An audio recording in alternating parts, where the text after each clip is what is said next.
We discuss the avalanche of apostasy pretty regularly on my channel. We cheer for and encourage the rapidly growing community of ex-Muslims. We laugh at the Dawagandists as they scramble to figure out new ways to deceive their audience. It's fun to watch, and it's awesome to be a part of. But there's a darker, more violent side to the avalanche of apostasy. Many of the people who are leaving Islam still live in areas where they are subject to threats, abuse, or death. Uganda, for instance, has an overall Christian majority, but there's a sizable Muslim minority, and certain parts of the country are a bit more dangerous for apostates.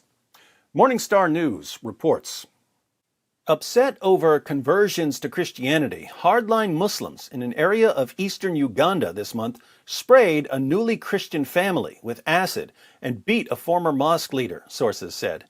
In Intanko village, Namutumba district, Muslim relatives on March 8th sprayed acid on Juma Waiswa, 38, his 32-year-old wife, Nasimu Naigaga, and their 13-year-old daughter, Amina Nagudi, after they put their faith in Christ the previous month, Waiswa said.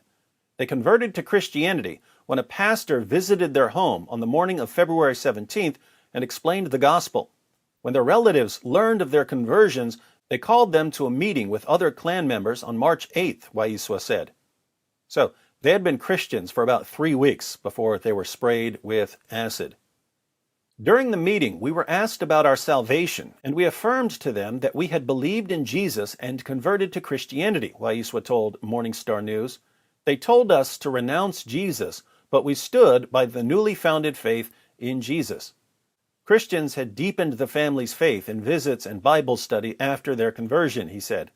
When we refused to recant our faith in Jesus, my father, Arajabu, recited some Quranic verses, and after that they forcefully started beating us with sticks as prescribed in the Quran, claiming that we were apostates, Waiswa said. As this was not enough, my father went inside the room and picked up a bottle of acid and began spraying it on us while the group started shouting, Allahu Akbar, God is greater, you deserve death, and then disowned us. It's good to see a news article that translates Allahu Akbar correctly. It's not Allah is great, it's Allah is greater. Initially, they did not know what kind of liquid was sprayed on them, he said. But as we were fleeing for our lives, we started feeling some serious itching that continued till the pain intensified, Waiswa said. A nearby Christian neighbor called the pastor, who arrived immediately and took us to a hospital in Mbale, but our daughter was seriously affected and was referred to a hospital in Jinja. On March 9th, while the three were receiving hospital treatment, their house was set ablaze, he said. The three are still undergoing hospital treatment. They requested prayer for healing and for a place to stay after recovering. I've read about a lot of acid attacks over the years. The victims are usually women who rejected the advances of a man who doesn't believe that women have a right to reject him. Acid attacks are meant to send a special kind of message. Someone who throws acid in your face doesn't want to kill you. He wants you to have a constant reminder of what you did to upset him. And he wants you to be a permanent warning to those around you. So, this is what certain Muslims are doing in Uganda to stop people from leaving Islam.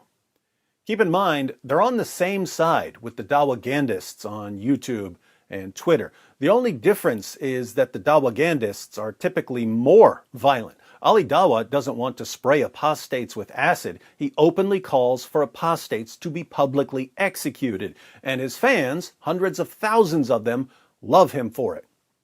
And if we criticize the demands for violence in any way, we're called bigots and Islamophobes, and we get banned by Facebook and Twitter and YouTube. The whole world has gone insane. There are so many reports of threats and violence against ex-Muslims that I could easily make videos like this every day indefinitely. In fact, if you've been wanting to start a YouTube channel, but you're not sure what to cover on your channel, there's an idea for you. Just follow Open Doors and The Voice of the Martyrs and Morning Star News and make videos about what's happening. Yes, you'll be threatened for it. Yes, you'll be called names for it. Yes, you'll eventually get banned for it. But whatever happens, Never forget that the people who are against you are cowards. Sheikhs and imams spent 14 centuries lying about their prophet and their book. Suddenly, we get to a time when people can expose the lies, and the sheikhs and imams panic. They're terrified because their lies are being exposed, and they know they can't keep their followers in a state of ignorance forever. They want to go back to a time when no one was allowed to question their claims. They think that violence will get them there. But do you know what their threats and violence will really get them? An avalanche. It just backfired on you. It just backfired on you. This is a part of a religion. There's a reason to it. Yeah?